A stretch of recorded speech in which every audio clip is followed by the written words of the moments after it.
Bom dia, meus irmãos. Vamos daqui a pouco começar a nossa escola bíblica dominical. Vamos aguardar um minutinho para que os demais irmãos cheguem para a nossa sala virtual, onde nós temos aí, domingo após domingo, conhecido mais o Senhor, aprendido aí da palavra dele. Vamos aguardar alguns instantes, vou mandar o link aqui para os irmãos, vamos juntos cultuar a Deus nesta manhã que o Senhor nos presenteia, uma manhã de domingo, né? Então, você que já está aí conosco, acho que até agora não chegou ninguém, né? Os alunos estão chegando ainda. Seja muito bem-vindo, que Deus abençoe sua vida, que o Senhor fale com você nessa manhã, primeiro domingo de inverno, o início do inverno, né? Já chegamos aí a mais uma estação do ano. O período de frio, hoje já acordei já percebendo que o clima já deu uma alterada aí, mas eu espero que você esteja bem, né? Espero que você possa aí, durante esse período, que não sabemos quanto tempo ainda vai durar, que possamos juntos adorar o Senhor, buscar o Senhor, aguardar sempre nele a esperança da nossa vida. Bom, enquanto nós aguardamos nossos queridos alunos da nossa escola bíblica chegarem à nossa sala de aula, né? Compartilhe esse vídeo, compartilhe no seu Facebook, eu estou fazendo isso agora, né? Abra uma sala de vídeo para que outras pessoas também sejam abençoadas pelo ensino da palavra de Deus, né? Então, você coloca lá, ó, Escola Bíblica Dominical, copia lá o link que eu mandei no WhatsApp, ou mesmo pode compartilhar aí na sua sala, abrir uma sala de vídeo. Eu tenho certeza que vai ser bênção para a vida de todos aqueles que vão ouvir da palavra de Deus. Eu tenho certeza porque a palavra de Deus é bênção para as nossas vidas. Você crê nisso? É bênção para a sua vida? Então, ela tem que ser bênção para a vida de outras pessoas também, né? Aqui, alguns amados já estão conosco, nossa irmã Marilza, Fabiana, outros queridos estão aqui conosco. Eu falo Fabiana, né, como se fosse alguém tão distante, está aqui do meu lado, a minha esposa, os demais amados que estão aqui conosco, né, Presbítero Urias. Que Deus fale ao coração de cada um de vocês nesta manhã. Se quiser colocar aqui nos comentários alguma contribuição, né, na nossa aula para enriquecer, fique à vontade. E eu espero que esse tempo que nós vamos passar juntos aí no ensino da palavra de Deus seja de edificação para a sua vida, seja de crescimento para você nesta manhã. Está conosco Marcelo Petrucci, lá de Itaquaquecetuba. Marcelo, Deus abençoe, Deus fortaleça a sua vida, a vida da Karina, amigos tão queridos. Como eu sempre digo, né, e falei isso ontem, apesar desse momento difícil, a tecnologia pelo menos tem nos aproximado no sentido de que a gente pode rever muitos amados irmãos aí. A Maria está aqui também. Então compartilhe esse vídeo, essa live, melhor dizendo, para que outras pessoas também recebam o ensino da palavra de Deus. Lembrando, a gente está começando sempre a nossa escola dominical mais cedo, para evitar travamento, né? O fluxo de lives agora no domingo pelas igrejas é grandioso, então você acaba tendo problema de travamento. Por isso que a gente mudou os horários provisoriamente aí, e espero que dentro, em breve, tudo isso acabe. Mas enquanto não acaba, a gente vai tocando o barco aqui, né? Nós estamos firmes aí, caminhando, né? Crendo que o Senhor está cuidando de nós, está cuidando da sua igreja. Eu espero que Deus fale ao seu coração. Vamos dar início então, vamos orar? Vou fazer uma brincadeira aqui. O presbítero Vigílio já chegou, né? Então nós vamos começar. Sempre quando estávamos no culto presencial, havia essa brincadeira, né? Vigílio, você já sentou? Vamos começar então. Ele já deu um bom dia aqui para nós, então nós vamos dar início à nossa escola dominical, a nossa classe aí, né? Nossa aula nessa manhã, no início com uma devocional e depois nós vamos propriamente para o nosso estudo bíblico nesta manhã de aprendizado da palavra de Deus. Vamos orar? Feche seus olhos, abaixe sua cabeça. Vamos dar início nesta manhã. Pai amado, graças te damos, Senhor, pela noite de descanso que tivemos. Obrigado, a Deus, porque preservaste a nossa vida. Obrigado, Senhor, porque cuidaste do nosso lar e agora aqui o cuidado do Senhor é constante ainda e podemos receber a instrução da palavra de Deus. Senhor, não há lugar melhor do que estar na tua presença. Não há nada melhor do que ter o Senhor em nossas vidas. Te exaltamos, te bendizemos e oramos no nome do Senhor Jesus Cristo. Amém, Deus.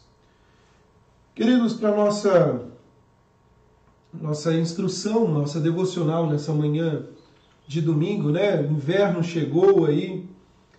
Eu gostaria de compartilhar um texto que se encontra lá em Tiago, capítulo 4, versículo 13 a 15, que diz assim: Atendei agora vós que dizeis, hoje ou amanhã iremos para tal cidade e lá passaremos um ano e negociaremos e teremos lucros. Vós não sabeis o que sucederá amanhã, que é a vossa vida. Sois apenas como neblina que aparece por um instante e logo se dissipa. Em vez disso, deveis dizer, se o Senhor quiser, não só viveremos, como também faremos isto ou aquilo.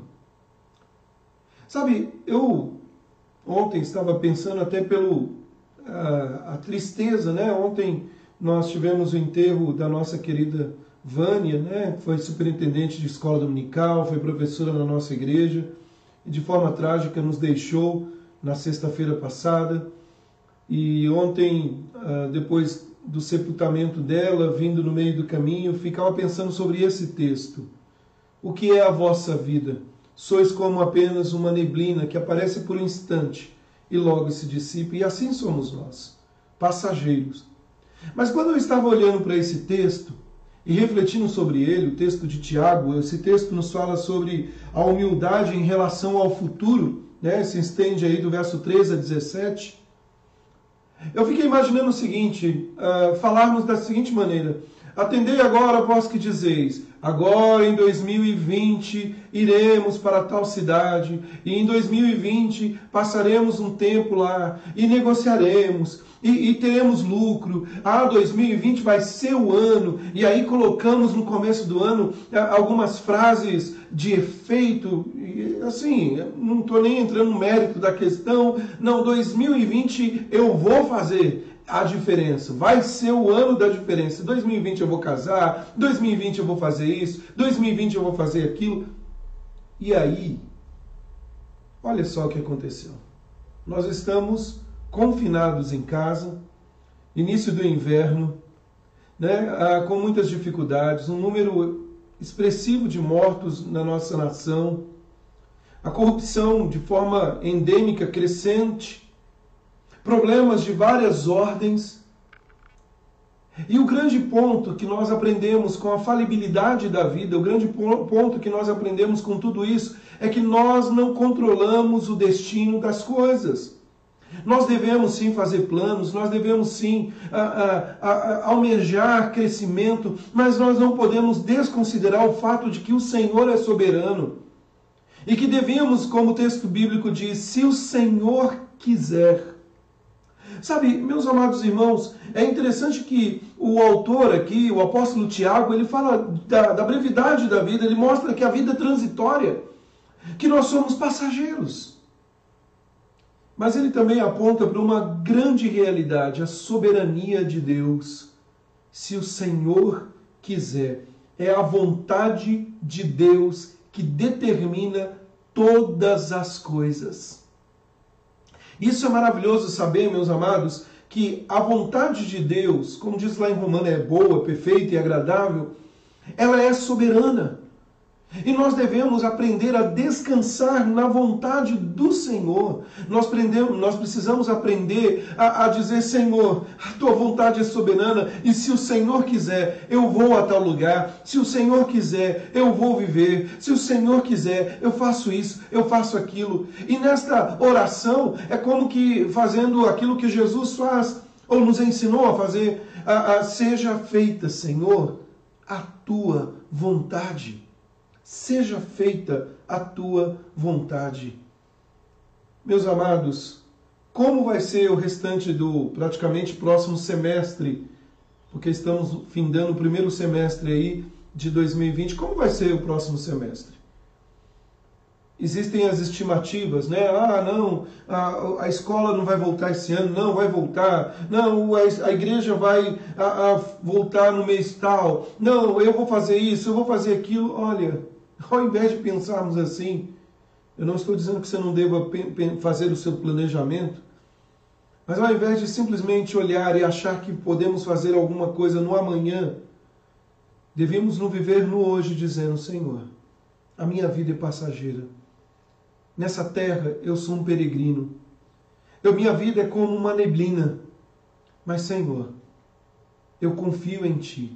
Eu tenho fé, pela Tua soberania, que o Senhor é quem conduz todas as coisas.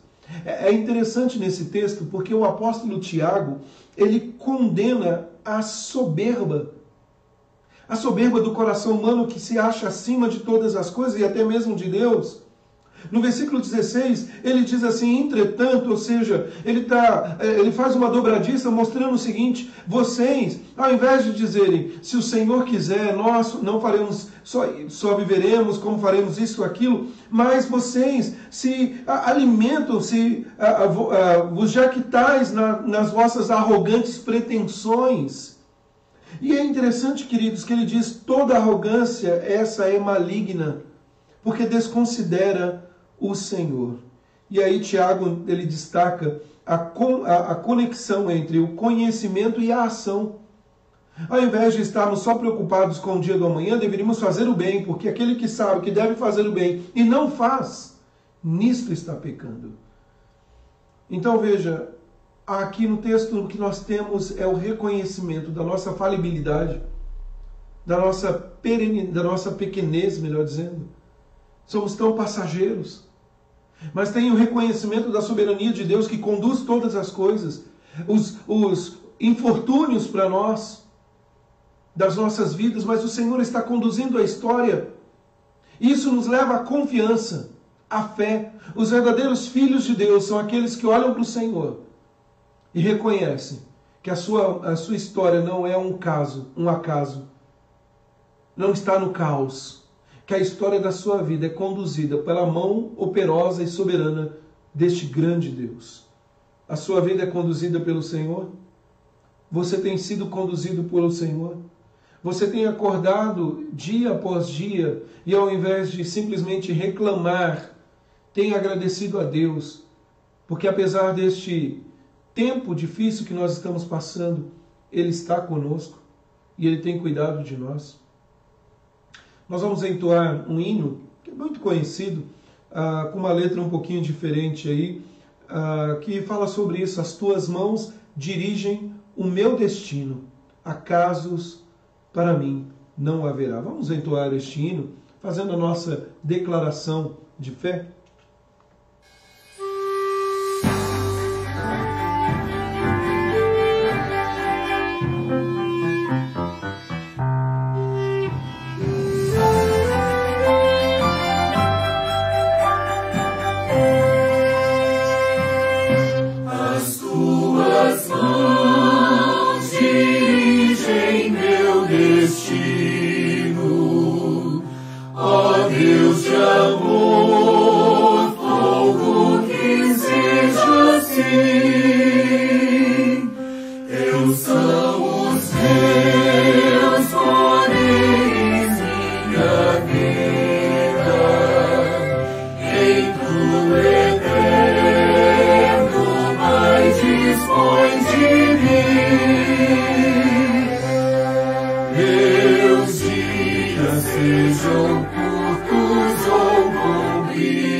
Escrava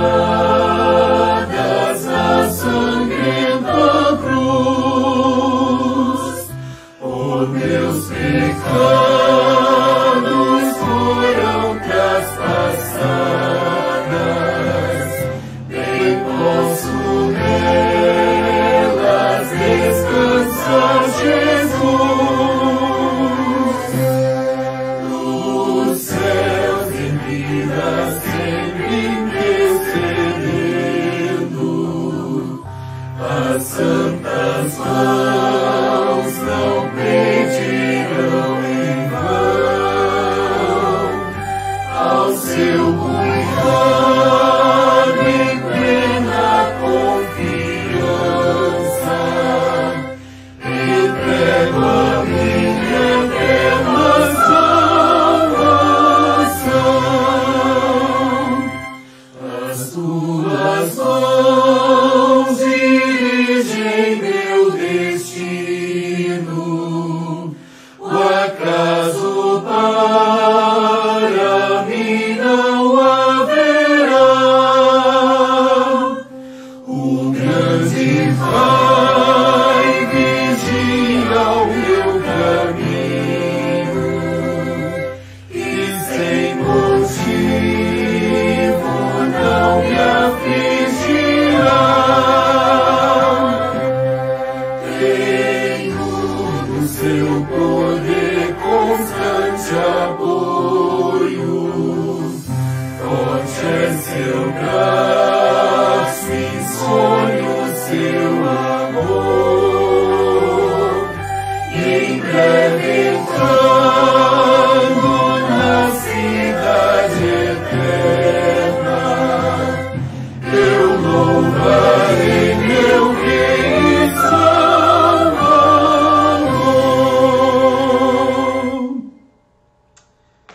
Amém. Você almeja por esse dia, entrando na cidade eterna, louvar o nosso Senhor e o nosso Salvador? Eu almejo esse dia, eu creio que este dia chegará, em que estaremos todos juntos, louvando, exaltando o Senhor. Mas nós não podemos nos esquecer que aqui na terra dos viventes, como peregrinos, é o Senhor que conduz a história da nossa vida, é o Senhor que conduz a minha vida, é o Senhor que conduz a sua vida. E acasos não haverá para nós. Nós vamos orar neste momento, para que o Senhor fale conosco nesta manhã, que o Senhor nos abençoe. Mas nós vamos orar também pelos familiares, né, da nossa irmã Vânia, que o Senhor esteja abençoando as filhas, a mãe, o pai, o irmão, né, rogando a Deus o consolo que vem do alto. Gostaria também de estar intercedendo. Ontem faleceu um pastor na região de Patrocínio, na região de Minas, o reverendo Luiz Viana.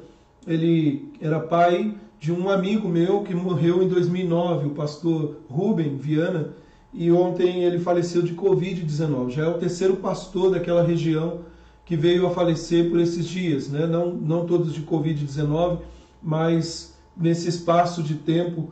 E o quanto isso é doloroso, né? A igreja chora no dia de hoje. Inclusive, um dos pastores que faleceu ontem estava bem, não teve nenhum problema e acabou vindo a óbito, né? Veio falecer. Nós vamos estar intercedendo. Também quero aproveitar esse momento, você que está aqui conosco assistindo, a nossa querida irmã Isolina. E ontem foi aniversário do pastor Augusto. Eu gostaria de orar pela vida dele, né? Eu não mandei mensagem, mas orei ontem, lembrei do aniversário dele, então eu quero aqui já expressar a Deus, né, a gratidão pela vida do pastor Augusto, a vida da Isolina. Nós vamos orar por nossos amados. Vamos falar com Deus, vamos orar. Deus amado, Deus bendito, graças te damos, porque a nossa vida não está à deriva. Graças te damos porque o Senhor é que tem conduzido a história da nossa vida. Graças te damos, ó Deus, porque acasos não haverá para nós e nada foge do teu poder soberano, que conduz todas as coisas. Conduz todas as coisas segundo o teu querer, segundo a tua vontade. Deus, nós oramos pelos familiares da Vânia, pelas filhas, a Carol, a Lívia. Oramos pela sua mãe, Dona Inês, o Francisco, seu pai, pelo seu irmão Evandro, pelos familiares de forma geral, que estão enlutados, momento doloroso, momento difícil, e ainda mais vindo de uma tragédia. Mas eu sei que o Senhor é Deus Consolador. Eu sei que o Senhor, com teu grande amor, conhece a nossa estrutura e sabe quem somos. Somos tão falhos, tão pequenos. Senhor, também oro pelos familiares do reverendo Luiz Viana. Venho te pedir que o Senhor console a sua esposa, a Irene, as suas filhas, a Raquel, a Ruth, Abençoe a tantos outros que estão aí lutando, ó Pai. Familiares de queridos que nos deixaram por esse tempo e que estão chorando a dor do luto. Mas há motivos de gratidão, Senhor, há motivos de alegria. E eu te agradeço pela vida do pastor Augusto, a Isolina. Te agradeço porque o Senhor tem sustentado a vida deles e ontem o teu servo completou mais um ano de vida. Que o Senhor o abençoe, que o Senhor cuide dele, que o Senhor derrame bênção sem medida sobre a vida do Augusto, Senhor. E agora, Deus, eu quero te pedir, fala conosco nessa manhã. Nós precisamos ouvir a tua voz, Senhor. Fala conosco através do estudo da tua palavra. Senhor, é tão bom poder começar a nossa semana aos pés do Senhor para o aprendizado e conhecer mais e mais o Senhor. E queremos assim, Senhor, conduzir a nossa vida com o desejo constante de conhecer a Ti, de dar razão da nossa fé. Nós oramos no nome do Senhor Jesus Cristo. Amém, Deus. Muito bem, meus amados, nós vamos começar a nossa aula nessa manhã, na nossa série que iniciamos há 2 semanas, a série Eu Creio, né? E eu gostaria de perguntar para você logo de início, no que você crê? No que você crê? O apóstolo Pedro diz que nós devemos dar a razão da nossa fé, né? E muitas vezes eu vejo amados irmãos, crentes, temerosos a Deus, fiéis, com dificuldades de declararem aquilo que creem.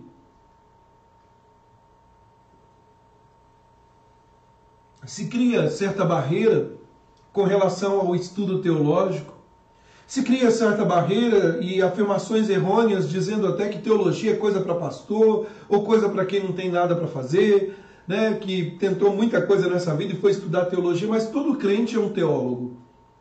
Todo crente é um missionário. Todo crente é aquele que deve buscar conhecer mais e mais o seu Senhor.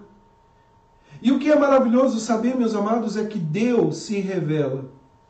O Senhor se revela. Deus é o Deus que fala conosco. Há 2 semanas nós falamos sobre a importância do conhecimento de Deus, a importância do estudo teológico, né? Falamos sobre a influência da reforma e quanto os pilares da reforma precisam ser preservados, né? Somente Cristo, somente a Escritura, somente a Deus glória, somente a fé. Eu estou tentando lembrar o outro aqui, já lembro e eu falo. Sola gratia, somente a graça. E nós não devemos ser, como disse no primeiro estudo, apenas um papagaio, né? O papagaio repete, a sina do papagaio é repetir sem dar razão da sua fé. A sina do papagaio, da sua fé não, das palavras que ele está expressando. A síndrome do papagaio é simplesmente repetir e ele não sabe o que está fazendo. E aí nós temos que tomar muito cuidado para não simplesmente afirmarmos coisas até muitas vezes errôneas, sem conhecer o que de fato o Deus que se revela, o Deus que se apresenta a nós. Na semana passada, no nosso estudo, nós começamos e pretendemos terminar hoje, no estudo 2, nós começamos a falar da revelação de Deus. Deus se revela. O Senhor fala conosco. E é interessante, dentro desta revelação, que eu usei uma brincadeira, né, com uma pergunta, você me conhece? Na semana passada, e eu reafirmo isso, você, não a minha, mas você conhece a Deus? O que você conhece acerca dele? Né? Eu gostaria que abríssemos as nossas Bíblias num texto, para começarmos o nosso estudo aqui, no livro de Jó. Jó, capítulo 42. É interessante observar esse livro de Jó, porque ele está inserido num momento difícil, num momento de tragédia, num momento de dor, num momento de extremo sofrimento para a vida desse servo do Senhor. E capítulo 42 nós temos a revelação de Jó. O que nós temos aqui é Deus justifica Jó, repreende os seus amigos e restaura a sorte de Jó. Mas a confissão de Jó é muito interessante no que podemos dizer daquilo que ele está verbalizando, do que ele crê neste momento, E por que não dizer em toda a história da sua vida? Há um dado momento em que Jó reconhece que tudo vem das mãos do Senhor, e ele chega ao ponto até mesmo de repreender a sua esposa, dizendo para ela, falas como uma louca qualquer. Temos recebido o bem, não receberíamos o mal. E aí ele começa a tecer uma série de comentários aí ao longo deste livro. Mas no capítulo 42, olha lá na sua Bíblia, a partir do versículo 1 até o verso 6, ele diz assim: Então respondeu Jó ao Senhor: Bem sei que tudo podes e nenhum dos teus planos pode ser frustrado. Quem é aquele, como disseste, que sem conhecimento encobre o conselho? Na verdade, olha que interessante, na verdade, falei do que não entendia, coisas maravilhosas demais para mim, coisas que eu não conhecia. E alguém pode dizer, não tem como, porque ele é grandioso demais, e não dá para entender a mente de Deus, não tem como conhecer a Deus. Mas olha, a continuação do texto. Escuta-me, pois, havias dito, e eu falarei, eu te perguntarei, e tu me ensinarás. E aí diz o verso 5, eu te conhecia só de ouvir, mas agora os meus olhos te veem. Por isso eu me abomino e me arrebento no pó, me arrependo no pó e na cinza.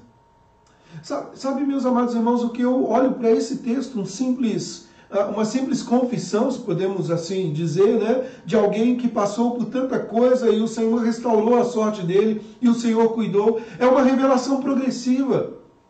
Daquilo que nós conversamos na semana passada, é alguém que revela a sua ignorância na grandiosidade de Deus, nos decanos de Deus, nos caminhos do Senhor, mas que chega um dado momento da sua vida, reconhece que pela experiência, pelo Deus que se revela, pode dizer agora, eu te conhecia antes de forma apenas de ouvir falar, mas agora os meus olhos contemplam a revelação do Senhor. Quem é o Senhor? E eu fico pensando, irmãos, quantos de nós não estamos sofrendo em demasia pelos os ditames desta vida, pelos problemas desta vida, pela nossa falta de conhecimento de Deus. Porque o conhecer a Deus nos leva à segurança, nos ajuda a caminhar, sofrendo sim, passando por luta sim, mas o conhecer a Deus é um remédio, é um bálsamo para aqueles que passam pelas provas e conseguem louvar a Deus, porque conhecem quem é o seu Deus, quem é o seu Senhor. Nós começamos na semana passada, meus amados, falando da revelação progressiva. Falamos também do registro da revelação e hoje pretendemos falar um pouco da Escritura. A revelação progressiva, o registro da revelação e a Escritura. E apenas fazendo uma recapitulação do que vimos, eu não vou aqui me delongar muito. Primeira coisa que nós precisamos entender, né? O que é a revelação? Revelação é o momento em que Deus revelou algo de si mesmo. É obra exclusiva de Deus.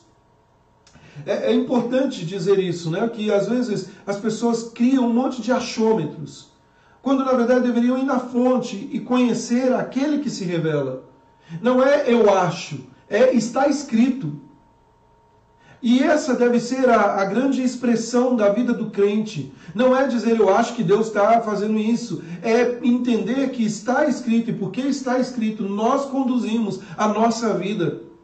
Há duas maneiras, nós falamos sobre isso, de nos achegarmos diante do Senhor. Há dois pressupostos. Um pressuposto é da fé.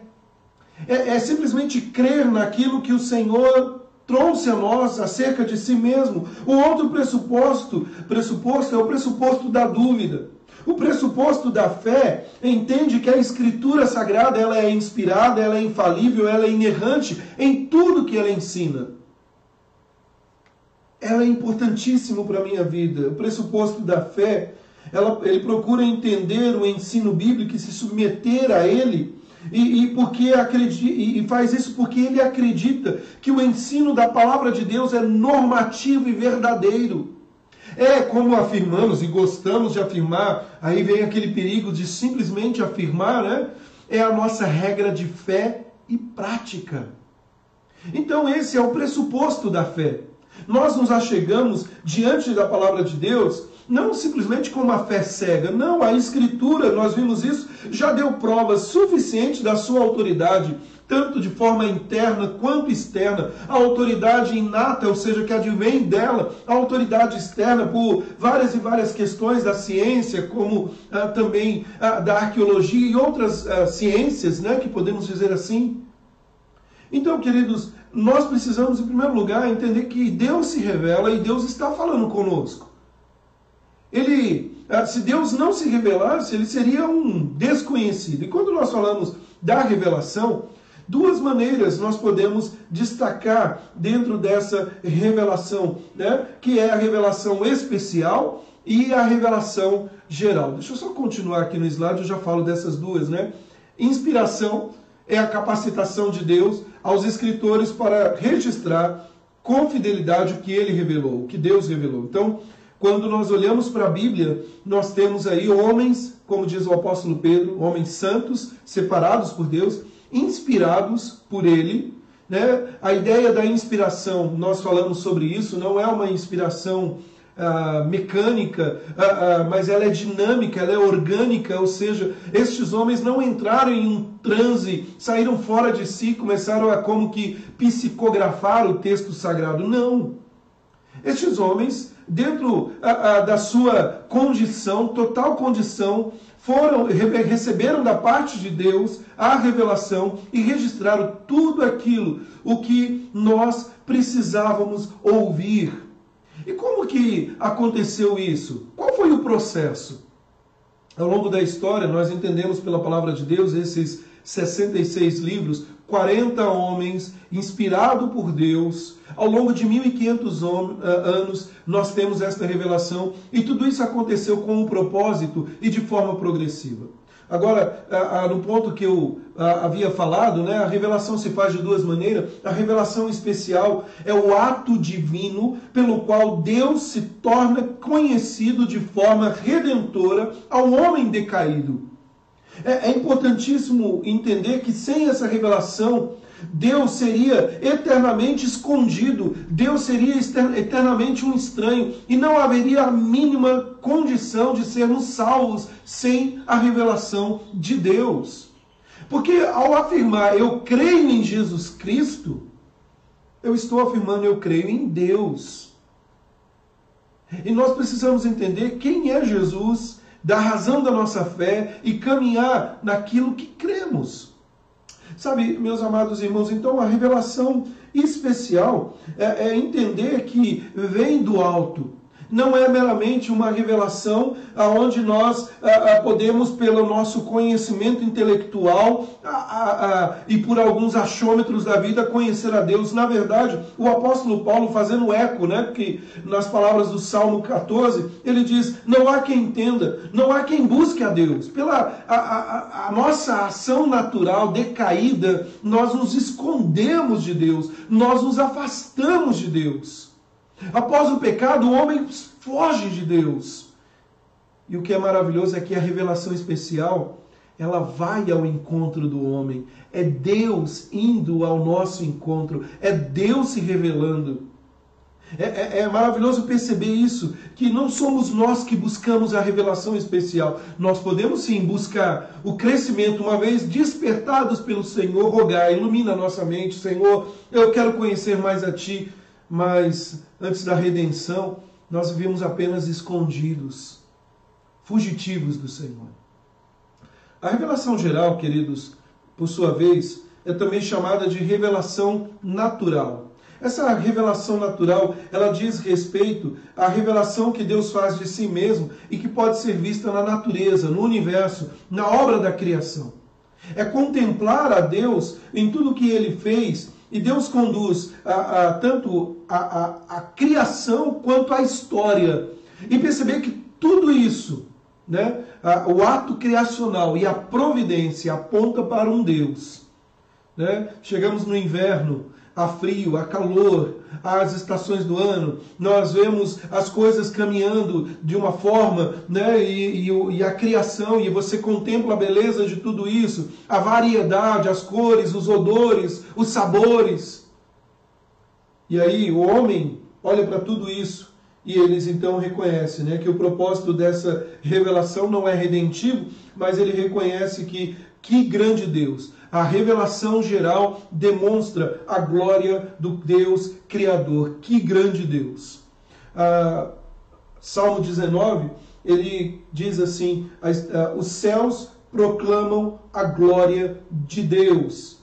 E é interessante que no verso 1 ele mostra isso, né? No capítulo 19, os céus proclamam a glória de Deus. Deus revelou a sua divindade, os seus atributos através das coisas que foram criadas. O apóstolo Paulo, ele diz então, nós somos indesculpáveis, né? Então, olhando para isso, queridos, a criação é uma forma de Deus manifestar a sua existência e a sua glória. No entanto, só observar que a revelação natural não nos é suficiente para trazer redenção. Por isso o Senhor trouxe a revelação especial. Ainda falando um pouco daquilo que conversamos na semana passada, quais são as formas que Deus se revela? Ou como Deus se revelou? Lembra que nós falamos do propósito, a revelação geral, a revelação especial. Nós falamos da progressividade, né, a forma progressiva. E quais foram as formas? O autor da carta aos Hebreus, no capítulo 1, verso 1 e 2, ele diz assim: havendo Deus outrora falado muitas vezes, de muitas maneiras, aos pais, pelos profetas, nestes últimos dias, nos falou pelo Filho, a quem constituiu o herdeiro de todas as coisas, pelo qual também fez o universo.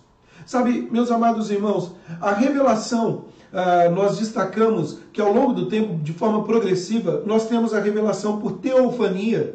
O que é a revelação por teofania? Literalmente, é manifestação de Deus. Se refere às aparições de Deus, como também às demonstrações fantásticas aí do seu poder. A teofania, ela durou um período, né, foi predominantemente do período até o período de Moisés, até o período que nós chamamos mosaico, né? Deus se manifestou a homens como Adão, Abraão, especialmente a Moisés. E aí a Bíblia afirma que após Moisés, isto não seria a forma oficial da revelação. Está lá em Deuteronômio capítulo 34, o versículo 10. Bom, uma outra maneira é a profecia, e essa é muito conhecida nossa, principalmente porque os profetas, que ao longo das Escrituras Sagradas, eles sempre começam afirmando, assim diz o Senhor. A partir de Moisés, então, passou a usar amplamente a forma da revelação. E esta profecia, esta revelação durou até João Batista, o último dos profetas aí, especificamente dentro dessa maneira, né? A revelação por profecia é uma forma indireta de revelação. É Deus usando homens como seus porta-vozes, homens que vão dizer, assim diz o Senhor. Pastor, cessou com João Batista, ok? E hoje não tem profetas? Nos moldes do Antigo Testamento, não. Mas o ofício profético permanece. A igreja é a boca de Deus neste mundo. A igreja afirma, assim diz o Senhor. Mas a igreja afirma, assim diz o Senhor, acompanhada do está escrito. Está na palavra. E a igreja proclama. A função básica do profeta naquela época era ser porta-voz de Deus. A igreja hoje, ela também age da mesma maneira, afirmando, né? Lembra o texto de 1 de Pedro, capítulo 2, verso 9? Vós sois raça eleita, povo de propriedade exclusiva de Deus, a fim de proclamardes as virtudes daquele que vos chamou das trevas para a sua maravilhosa luz. O ato de proclamar permanece. Da mesma maneira como os profetas no passado anunciavam, a igreja proclama hoje. A igreja, assim como os profetas no passado, denuncia as incoerências através da palavra. A igreja não traz novas revelações. O crente, ele precisa entender que Deus já se revelou. E uma outra maneira que nós falamos é a revelação na pessoa do Filho, na pessoa de Jesus Cristo. Jesus é o clímax de toda a revelação, tudo aponta para Ele, nada antes ou depois dele fala mais ou melhor sobre Deus. Eu achei interessante que ontem a minha filha caçula, a Sara, ela me fez essa pergunta: Pai, no passado Deus falava pelos profetas, e hoje, por que Deus não fala? Uma voz, né, falando com a gente. Eu falei, não, Deus fala. E uma coisa que eu apontei foi o seguinte, nós temos o Espírito Santo em nós. E nós contamos com a ação do Espírito Santo, a iluminação, o Senhor revelando sua palavra, o Senhor falando conosco. Pela revelação da pessoa do Filho, é interessante que quando nós vamos para o texto de João, nós observamos que ele é a glória, o esplendor, ele se manifestou entre nós, a palavra se fez carne e habitou entre nós cheio de graça e verdade. Ele é o Deus conosco, ele é o Deus manifestado na carne, nele habita toda a plenitude da divindade e nós temos este privilégio de ter o próprio Senhor presente. Lembra quando o Senhor vai partir e ele diz aos seus discípulos, né, que eles não deveriam turbar o coração, eu vou preparar um lugar, e ele diz, eu vou deixar um outro Consolador, e essa ideia do outro Consolador é outro do mesmo tipo, e ele vai direcionar, ele vai guiar o caminho de vocês. E é o que nós cremos, o Espírito Santo guiando as nossas vidas através da palavra do Senhor. Bom, eu falei que eu não ia me estender e eu estou me estendendo bastante aqui, eu preciso correr um pouco, senão a gente vai ter que caminhar, mas tá ótimo, vamos lá. Aí nós falamos também do registro da revelação. Nós falamos de vários fatores, né, ao longo do tempo que contribuíram para o registro da Escritura Sagrada, aquilo que nós temos em mãos. Começa o que a gente entende pela tradição oral, ou seja, passada de pai para filho, né?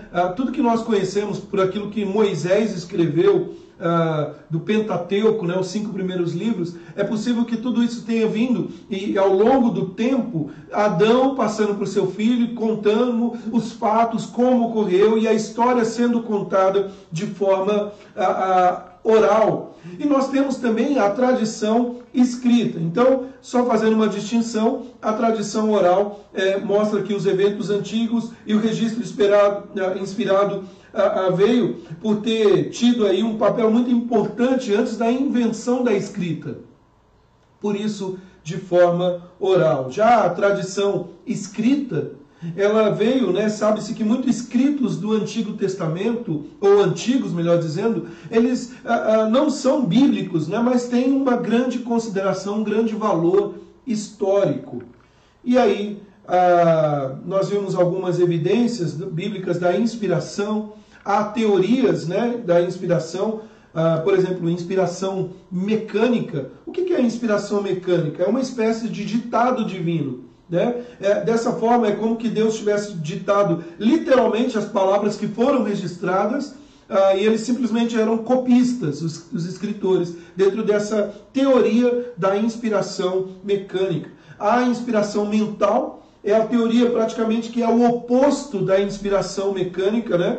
A ideia é que muitos defendem a ideia de que o pensamento dos autores foram inspirados, ou seja, eles foram livres para colocar suas ideias, mas a inspiração mental, ela coloca que apenas conceitos, né? Não a palavra propriamente disso. Aí advém um pouco a teologia liberal, né? Que a palavra se torna a palavra de Deus. É uma questão de meramente entendimento. Só que nós precisamos olhar para a Bíblia e como ela se revela, e é interessante que o Senhor diz, toda a Escritura é inspirada por Deus. E ela é útil. Não é um Deus que vai simplesmente se tornar, a palavra não vai se tornar a palavra de Deus. E aí nós temos o que chamamos da inspiração dinâmica e orgânica. Né? A inspiração orgânica não diz que a Bíblia é exclusivamente humana e nem exclusivamente divina. A inspiração orgânica, ela diz que a Bíblia é divina humana.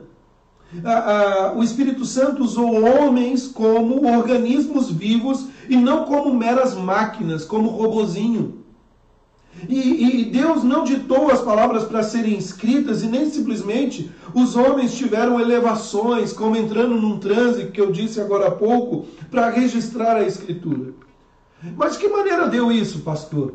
Deus agiu no ser humano usando todos os recursos pessoais, superintendendo todo o processo, de modo de garantir a veracidade nos seus escritos originais. Não há erro, a gente vai falar um pouquinho disso hoje. O Espírito Santo usou o homem, dos mais homens, né, dos mais simples até os que assistiam no palácio, os iletrados e até mesmo os doutores. O Senhor usou da maneira dele. E o Espírito Santo, dentro da inspiração orgânica, dinâmica, inspiração dinâmica orgânica, o Espírito Santo fez uso das faculdades mentais dele. O Espírito Santo fez uso das faculdades adequando para o produto final. É uma coisa tão linda. Deus não viola a vontade do homem. Deus usa este homem como seu instrumento. Eu gosto muito da palavra que aparece em Atos, né, quando o apóstolo Paulo, até então Saulo, na sua conversão, o Senhor naquele encontro com ele, e aí o Senhor diz a Ananias para ir ao encontro de Paulo ali, aí Deus fala assim, porque ele me é um instrumento, é um vaso que eu estarei usando, moldando. E aí eu fiquei pensando, meu Deus do céu, como pode o Senhor usar a minha vida? No passado, o Senhor usou homens e inspirou estes homens para registrar o que nós temos da Sagrada Escritura hoje. Nos dias de hoje, Deus usa pessoas como nós, simples. Dos mais simples dentro do lar, até os mais importantes, as personalidades mais importantes, são importantes para Deus e Deus usa da maneira como Ele quer.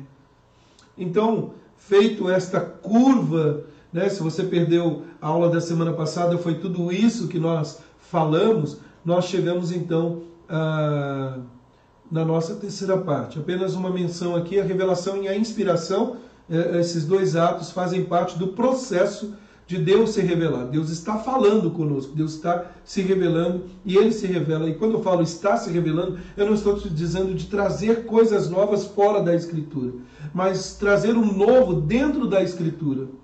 Né? É como você está lendo a Bíblia e em dado momento da sua vida você... Eureka! Eu nunca tinha pensado nisso, como pode? Obrigado, Deus! Eu, apenas um parênteses aqui, eu lembro de uma vez, pregando na igreja, um irmão nosso começou a chorar copiosamente. E aí terminou o culto, a igreja, os irmãos estavam indo embora, e eu sentei ao seu lado, ele em lágrimas. Ele me disse assim, pastor, eu sou crente há, não lembro quantos anos, mas uma vida toda. Quase que de berço, se não me engano. Já fui líder na igreja, mas hoje o Senhor falou comigo algo preciosíssimo da Escritura Sagrada, que eu não entendia. Essa é a preciosidade da palavra de Deus. É Deus falando conosco. Isso é maravilhoso, queridos, porque enquanto as pessoas querem novas experiências, enquanto as pessoas estão buscando sentir algo novo, o novo de Deus já veio para as nossas vidas na palavra. E todos os dias Ele fala conosco, é o nosso alimento diário. E aí, nós não podemos menosprezar a Escritura Sagrada, a palavra de Deus. Eu creio o que ela diz que eu devo crer. Eu sou o que ela diz, o que eu sou. E há algumas questões, então, entrando no nosso estudo hoje, a terceira e última parte desse segundo estudo, né? A revelação de Deus, a Escritura Sagrada. Meus amados, nós começamos com uma questão. Qual é a base fundamental da religião cristã? Qual é a base fundamental da religião cristã? Pense aí. Qual é a base da sua crença?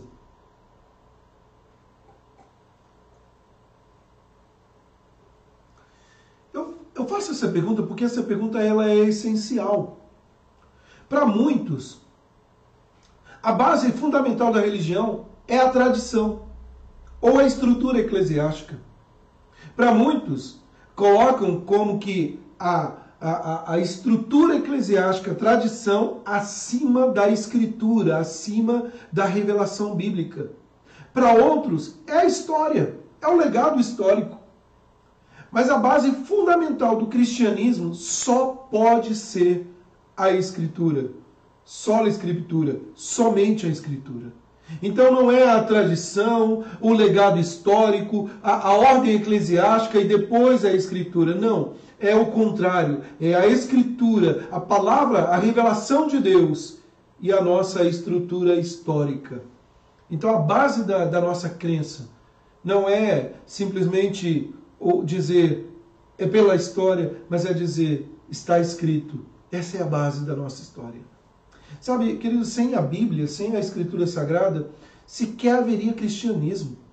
Nesse texto, no estudo de hoje, nós precisamos considerar a Escritura, que a Escritura é uma base segura e suficiente para o cristianismo, para o crente.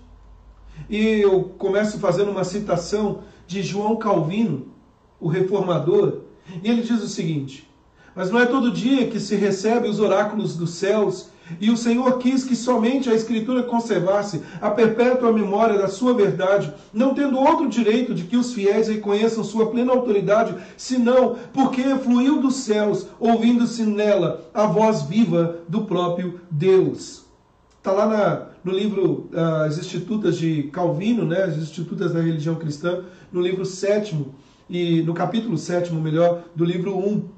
E o que é interessante é que na afirmação de Calvino aqui, queridos, é ouvir o próprio Deus, a voz viva do próprio Deus na Escritura e entender o seguinte: nós não temos o direito de reconhecer uma outra autoridade a não ser pela Escritura. Ah, pastor, mas o bispo, o pastor falou que eu tenho que fazer isso. Aonde está escrito?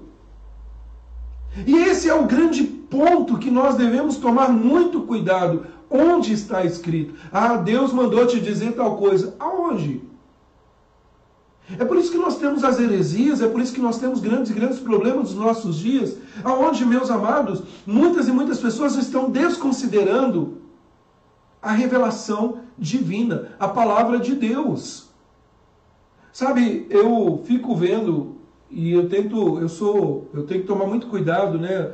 Às vezes a gente acaba sendo um tanto quanto crítico, e ser crítico meramente pela crítica não é bom.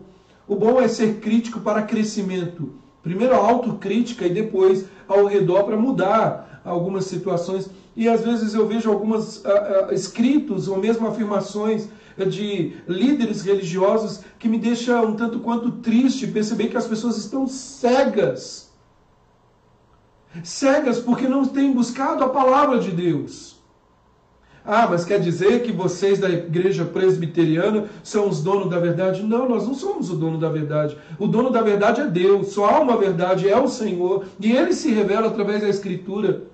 Tanto que nós afirmamos, né, na nossa profissão de fé que nós devemos ser submissos aos nossos líderes, ser submissos às autoridades da igreja, enquanto esses forem submissos a palavra de Deus.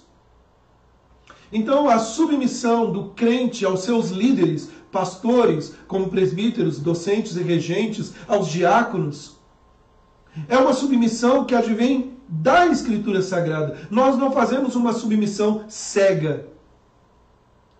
Primeiro, nós ouvimos homens que ouvem o Senhor. Tozer falava sobre isso. Bom, qual a linguagem da Bíblia? Qual a linguagem da Bíblia? Né? Tem muita gente que fala assim: meu Deus, eu leio e não entendo nada. Eu sempre gosto da máxima hermenêutica, né? A Escritura revela a Escritura.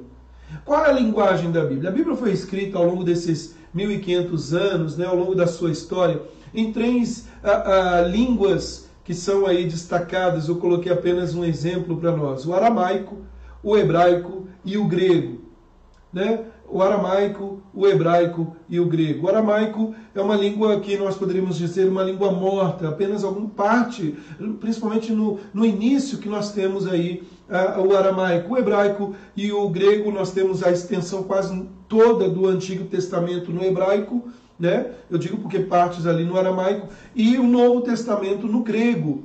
E olhando para essas três línguas aí, a grande questão é: por que não foi escrita em outra língua? Porque, na verdade, quando a gente fala da linguagem da Bíblia, a linguagem da Bíblia é a linguagem do homem comum. Era a linguagem predominante. E, pastor, mas o que significa isso? Significa muito. Deus fala na nossa língua. Nós não temos que inventar moda. Nós não temos que começar a fazer manobras. Não, vamos fazer isso.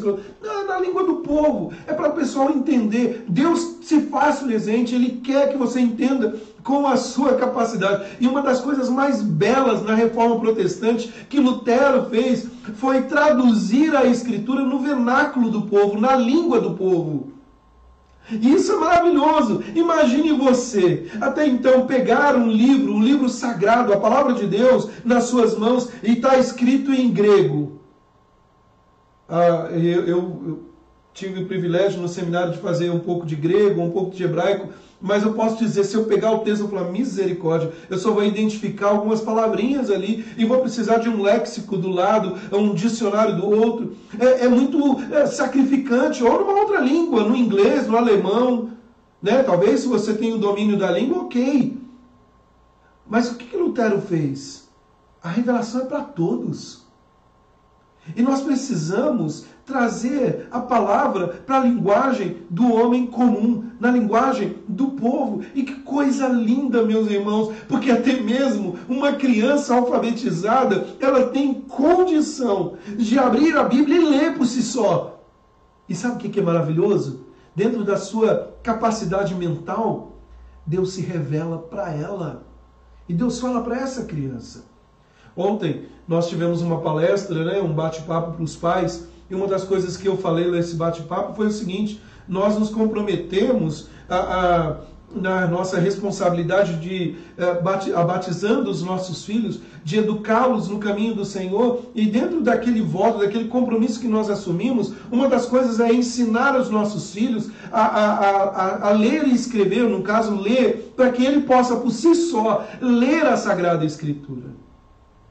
E alguns pontos, falando da Bíblia, merecem destaque aqui, que nós vamos falar. Em primeiro lugar, a inerrância da Bíblia. A inerrância da Bíblia.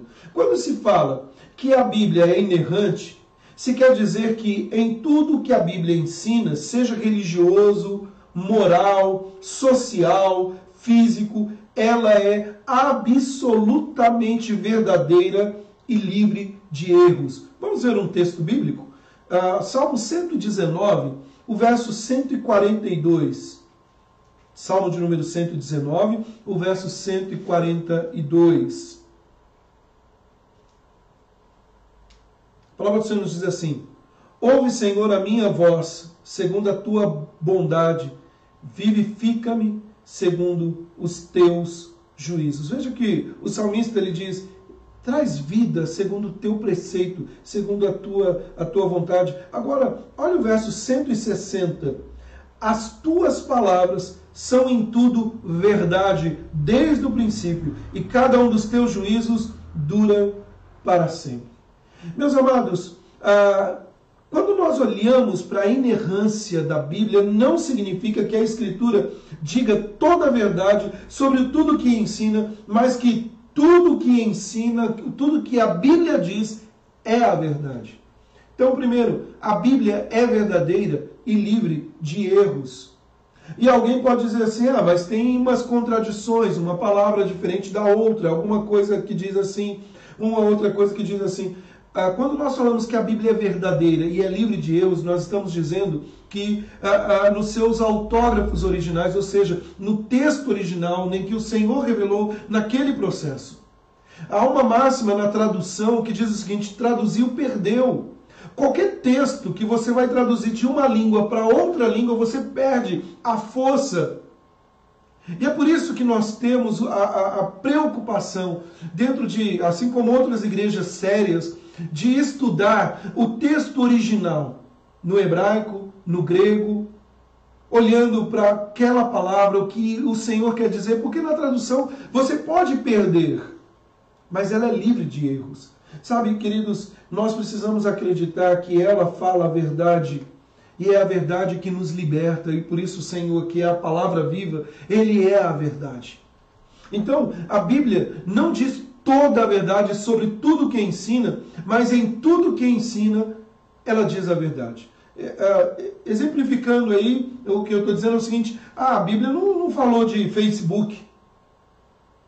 Não tinha Facebook, não tem a necessidade de falar do Facebook, mas ela traz princípios que são a verdade de Deus para conduzir a nossa conduta, conduzir a nossa vida. Então, nós temos os escritos originais e são verdadeiros, e nós temos as traduções, e ao longo das traduções nós podemos ter, sim, problemas, mas que não comprometem a integridade da Sagrada Escritura, né? Ainda há as variantes, né? 99% aí de concordância. O que é maravilhoso, queridos, e eu vejo o Espírito Santo agindo ao longo da história, é que quando você pega as traduções que nós temos hoje, e eu digo traduções sérias, traduções que se comprometem com a verdade bíblica, a coerência bíblica, e você pega a Escritura, você tem pouca variação, que poderia até ser desconsiderado como erro, é apenas uma questão de interpretação do copista ou daquele que fez a tradução. Como eu disse, eu me empolgo, então eu vou ter que caminhar aqui, porque tem aula das crianças daqui a pouco, então vamos lá, vamos continuar. E obrigado por você que está aguentando firme aí, ouvindo. Escreva nos comentários se tiver alguma dúvida ou alguma contribuição. Bom, falando um pouco, só para fechar essa questão da inerrância da Bíblia, eu coloquei um gráfico para nós, né, para facilitar. O que significa dizer que a Bíblia não erra? Basicamente é isso. Deus, soberano sobre todas as coisas, sobre o universo, o Deus que se revela de forma especial, o Deus que se revela na natureza. E aí significa o seguinte: nós temos as verdades bíblicas reveladas na palavra, e isso é a verdade de Deus, em tudo que ela aponta é a verdade. E o que nós temos aí é todas as verdades possíveis ao longo de tudo que nós temos. Quando a ciência faz uma descoberta, e essa descoberta, e nós dizemos, é a verdade, é isso mesmo, toda a verdade, como diz Calvino, é verdade de Deus. Porque Deus não mente. Então Deus está acima de tudo, e nós temos a revelação, e dentro da revelação bíblica, nós temos a inerrância da Sagrada Escritura. Mas aí, um outro ponto que eu quero destacar é a suficiência das Escrituras. A suficiência das Escrituras. Se por um lado nós consideramos que ela é a verdade, ela é a palavra dele, né, verdadeira, a aplicabilidade, a suficiência para a minha vida. Sabe, queridos, com relação ao tema da suficiência das Escrituras, é preciso entender que na fé reformada, somente as Escrituras são a regra de fé e prática, né? E não há outra fonte em que o cristão possa achar orientações infalíveis para a sua vida. Lembra que eu falei agora há pouco? Mas o pastor mandou eu fazer tal coisa. E às vezes há coisas mirabolantes, né? A história de um homem que teve um sonho, que supostamente o homem era pastor, né? E aí ele chega para uma senhora da igreja, você talvez já ouviu isso, passou no Fantástico há muitos anos, e ele lendo a Bíblia, ele viu um texto e por causa de um acento, ele diz o seguinte: olha, Deus mandou que eu me deite com você e tenha um filho com você.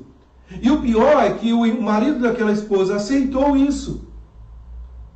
Mas está escrito na Bíblia, então vamos obedecer. É o texto, se eu não me engano, de Oséias, quando ele diz assim: toma uma mulher, e aí, por causa da falta do acento, ele diz, e adultera com ela, quando na verdade toma uma mulher adúltera. E ele teve um filho com aquela mulher, e agora como consertar? Sabe, queridos, então, e foi motivo de chacota na época, e nós temos que tomar muito cuidado. A tradição, embora considerada na teologia, não pode ser comparada à Escritura. Uma pergunta que normalmente surge quando se pensa na suficiência das Escrituras é: ainda há revelação divina hoje? Ainda há revelação divina hoje? E nossa posição é que não há mais revelações de Deus hoje. Pelo menos não no mesmo pé de igualdade que tinha aí da revelação, no mesmo pé de igualdade com a Bíblia. Entretanto, deve ser dito que a revelação de Deus continua hoje. Aquilo que eu falei agora há pouco, né? A revelação de Deus, do que ele já se revelou na Escritura, né? Deus se revelou na criação, e essa criação continua apontando para Deus, ou seja, o homem continua contemplando. Na providência, a continuação da criação mostra que Deus cuida de todas as coisas, E na Bíblia, o que nós olhamos não quer dizer que há uma nova revelação, mas que ela se faz nova para todo que o busca, daquilo que Deus já se revelou. Então nós temos dentro da coerência bíblica uma mesma verdade, um mesmo homem e aplicações diferentes ao longo da história dessa mesma verdade. E é por isso, queridos, que quando nós fazemos a exposição bíblica, nós não podemos simplesmente pregar num texto do Antigo Testamento sem fazer o transporte para nós hoje. Porque eram homens como nós, a verdade era a mesma para eles no passado, tanto no Antigo quanto no Novo Testamento, mas para nós hoje a aplicabilidade se faz diferente. Então nós temos que tomar muito cuidado, né? E todas essas considerações devem nos levar a uma atitude de reverência para com a palavra de Deus. Nós não somos idólatras da Bíblia. Nós não idolatramos as Escrituras. Nós adoramos a Deus através da palavra dele, que ele se revela. Né? Então, alguém pode simplesmente, como aconteceu essa semana, queimar a Bíblia num ato de protesto. Mas isso não fere a Deus. Fere sim a nós como crentes que amamos a palavra de Deus. Mas Deus continua sendo Deus. E Ele fala conosco. Ele fala aos nossos corações. O Deus das Escrituras é o Deus que deseja estreitar relacionamento da aliança com seu povo. Ele se revelou nessas antigas páginas porque Deus deseja que o conheçamos melhor e que amemos com mais intensidade. E é suficiente para a minha vida. É como afirmar o seguinte, olhando para a Bíblia: porque o Senhor é o meu pastor. Eu não preciso de uma nova verdade. Eu não preciso sair pulando de igreja em igreja buscando novas revelações ou supostas revelações, porque o que eu tenho já me é suficiente. É a Escritura Sagrada. Eu não preciso de um homem falando que recebeu uma espaçonave do céu e achando que isso é Deus e que vai transformar a minha vida. Deus já se revelou. Bom, e aí quando nós olhamos para a Bíblia e aí pegamos essa palavra em nossas mãos e folheamos a Bíblia, como que esses livros se assentaram assim? Né? Como que chegou até nós dessa maneira? Ah, pastor, mas tem na tradição romana, na tradição católica, eles têm mais livros do que nós. Como fica isso? De que maneira? Talvez essa seja a sua dúvida. Essa palavrinha no grego aí é coisa de grego, né? Cânon. É a régua da Bíblia, é o cânon da Sagrada Escritura. Meus irmãos, deixa eu só colocar aqui, eu coloquei um gráfico para nós aqui. Peraí, que saiu tudo aqui.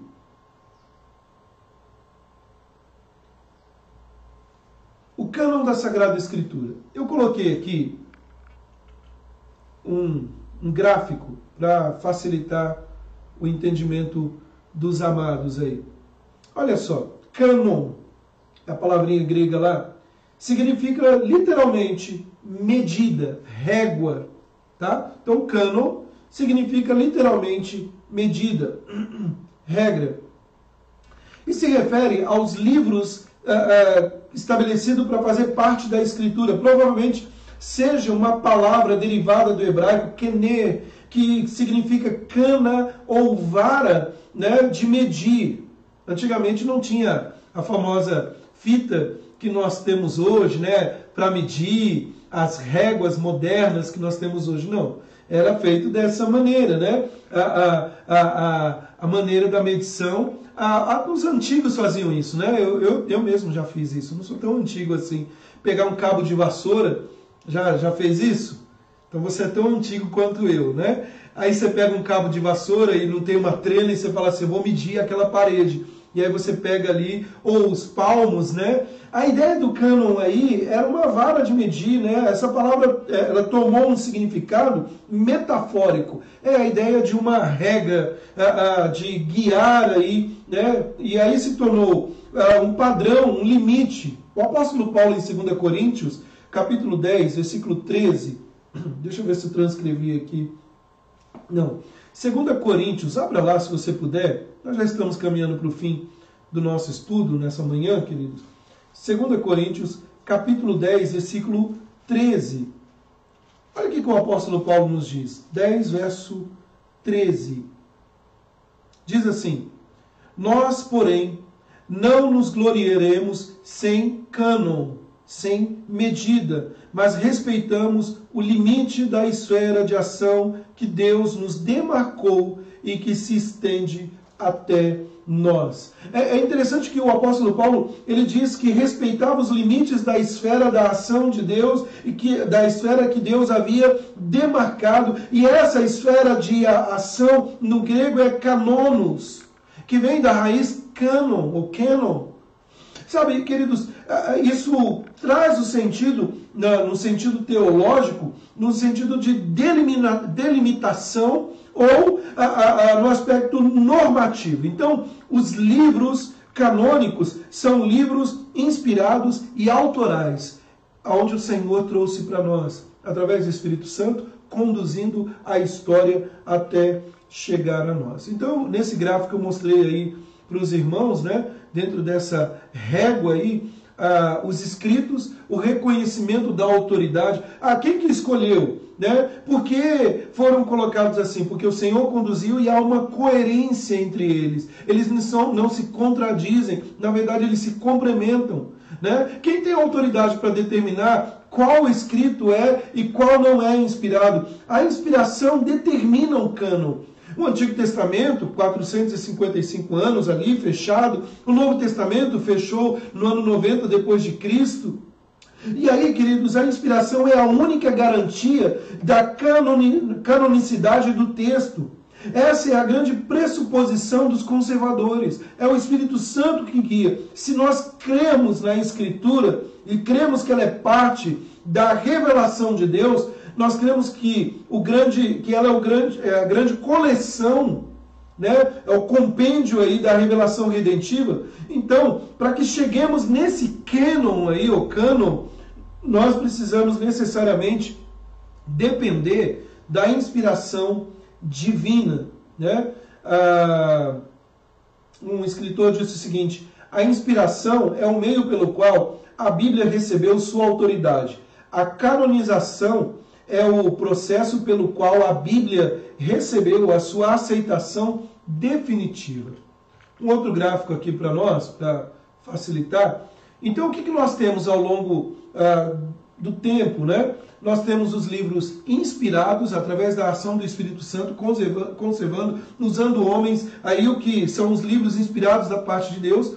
Nós temos os livros apócrifos, ou neoapostólicos teológicos. O que significa aí esses livros apócrifos? Meus irmãos, como eu disse, no Antigo Testamento, a régua, o cânon, ele fechou-se por cerca do ano 455, 435, com alguma variação. O último livro que foi escrito foi Malaquias. E aí continuou-se a escrever a história do povo de Deus em livros como Macabeus. Mas esses livros jamais foram aceitos pelos judeus. Mas por quê? Porque eles não foram aceitos pelos judeus como livros inspirados. Na verdade, Israel tinha certeza de que desde os tempos de Malaquias não havia se levantado profeta em Israel com condições de trazer uma mensagem normativa para o povo. É o período que nós temos de Malaquias até Mateus, os 400 anos que nós chamamos de silêncio. Né? Não há registro escriturístico da revelação divina. Né? E aí nós temos o próprio autor do livro de Macabeus, que foi escrito por volta do ano 100 antes de Cristo, né? Declarar que todos estavam à espera de que viesse algum profeta e se pronunciasse a respeito. O próprio livro afirma que não é um livro inspirado, que eles aguardavam um profeta, né, da terrível situação da nação. Agora tem um detalhe, e a gente tem que tomar muito cuidado com isso. Não é pegar os livros neoapostólicos teológicos ou apócrifos e jogá-lo na lata do lixo, falando não presta para nada. Não, ele tem o seu valor histórico e você deveria ler não como um livro inspirado, mas como um livro histórico. E aí, queridos, olhando para isso, nós precisamos entender, o próprio Macabeus ele diz, né, da terrível situação da nação, e aí diz o seguinte, que não havia, desde o dia em que não mais aparecera um profeta no meio deles. O historiador Flávio Joséfo disse que aqueles livros que continham a história do povo judeu depois de Artaxerxes não foram julgados dignos de crédito. Então não é uma coisa que esse povo evangélico decidiu que esses livros têm que estar fora.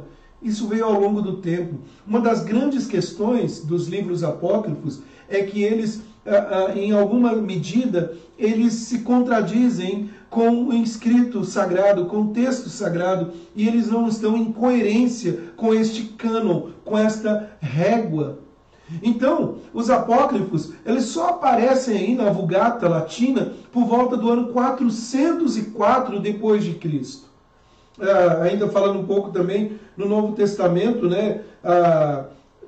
Nós temos o que é a revelação fechada aqui. Pensando um pouco da história, a aceitação romana, a aceitação católica dos apócrifos, estude a história e veja, só veio em 1546. Então, a gente ouve as pessoas dizer assim, não, porque a Bíblia católica... Primeiro que a Bíblia católica é igual à nossa, com algumas variações, eu estou dizendo, tirando os apócrifos. Por exemplo, há uma Bíblia conhecida como a Bíblia de Jerusalém, uma excelente Bíblia. A aceitação dos apócrifos só vem em 1446. Eles aparecem na história no ano 404. Ainda os apócrifos falham na evidência interna. Lembra que eu falei? Se contradiz. Atanásio, né, um dos pais da igreja, reconhece em 367 a lista dos livros canônicos e o concílio de Cartago concorda com ele. É interessante, queridos, que Atanásio, né, ele, numa carta pascal, ele citou uma lista com exatos 27 livros do Novo Testamento, como nós temos hoje nesse concílio de Cartago aí. E esse é um dos motivos, né, pelo qual ele olha para isso, é que não há mais profetas ou apóstolos e que não houve mais eventos redentivos da ascensão de Jesus. Fechou-se. E ao fechar, então, nós temos tudo o que é necessário. Mas eu quero terminar com a afirmação da confissão de fé de Westminster. E a confissão de fé, ela nos diz o seguinte: foi o Senhor servido, em diversos tempos e diferentes modos, revelar-se e declarar à sua igreja aquela sua vontade. E depois, para melhor preservação e propagação da verdade, para o mais seguro estabelecimento e conforto da igreja contra a corrupção da carne e malícia de Satanás e do mundo, foi igualmente servido fazê-la escrever toda. Isto torna a Escritura Sagrada indispensável, tendo cessado aqueles antigos modos de Deus revelar a sua vontade ao seu povo. Queridos, quando nós lemos a confissão de fé de Westminster, dentro da sua afirmação, há uma resposta para aquele crente que em alguns momentos da sua vida tem a tendência de dizer assim, fala comigo, Deus, fala comigo, eu quero ouvir sua voz. Deus já falou, e está falando, é na palavra. E como vencer as astúcias do maligno? É na palavra. Como ser habilitado para toda boa obra? É na palavra. E quem conduz isso? É o Espírito Santo que habita em nós. Por isso o apóstolo Paulo nos exorta que devemos ser cheios do Espírito Santo. Por isso que nós devemos orar constantemente pedindo, Senhor, fala, porque eu preciso ouvir tua voz. Num mundo que tem tantas vozes. Sabe, meus irmãos, é triste pensar que nós precisamos de uma data. Me entenda o que eu vou dizer aqui. É triste pensar que nós precisamos de uma data como o dia da Bíblia para lembrar que ela é essencial para as nossas vidas. Nós devemos lembrar da palavra de Deus todos os dias. Ela é alimento para as nossas vidas. Pessoas morreram no passado por esta palavra. E sabe o que é maravilhoso, queridos? Deus se revela e Ele quer falar com você. Nesses dias de confusão, nesses dias de tragédia, nesses dias que nós estamos sendo levados por tantas coisas, em quem confiar, em quem acabamos ficando decepcionados com um com o outro, confie no Senhor.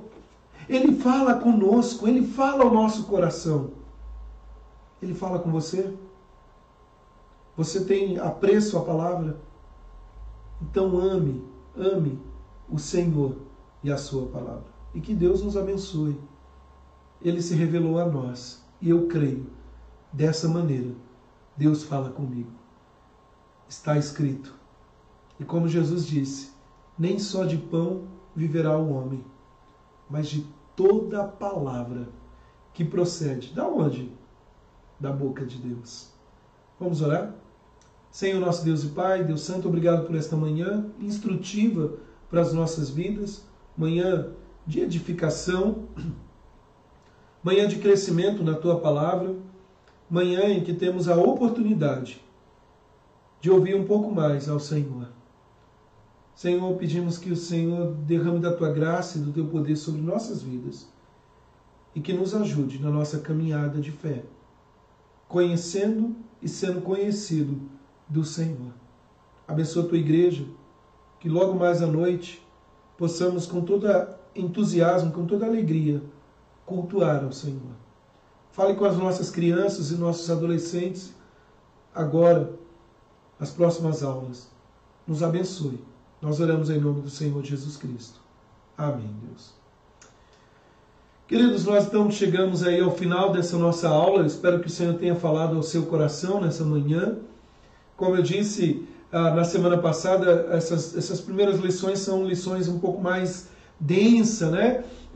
Mas é importantíssimo estudar isso e eu tentei ao máximo simplificar, né? Mas as próximas eu creio que vai ser um pouco mais, vai deslanchar um pouco melhor aí dentro dessa nossa série, eu creio.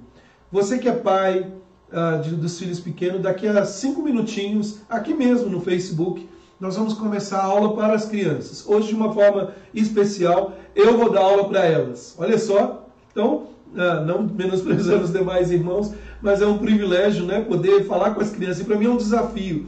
Quem me conhece sabe, minha mão começa a suar. Eu falo para os adultos, jovens, adolescentes, numa boa. Mas quando é para falar para a criança, é difícil. Mas Deus tem dado graça. Então, daqui a pouco, numa nova transmissão, nós vamos falar com as crianças. Tá bom? Daqui a 5, 6 minutinhos, nós já vamos começar aí. Compartilha com as outras crianças. Se você também é adulto, eu quero sofrer mais um pouco ouvindo o pastor Pedro, você pode participar também da nossa aula para as crianças daqui a pouco. Que Deus abençoe sua vida, que o Senhor te fortaleça. Se tiver algum comentário, alguma dúvida, escreva aqui, eu com toda atenção posso aí te ajudar nas suas dúvidas. Deus te abençoe e tenha um excelente domingo pela graça de Deus. Fiquem com Deus. Tchau, tchau.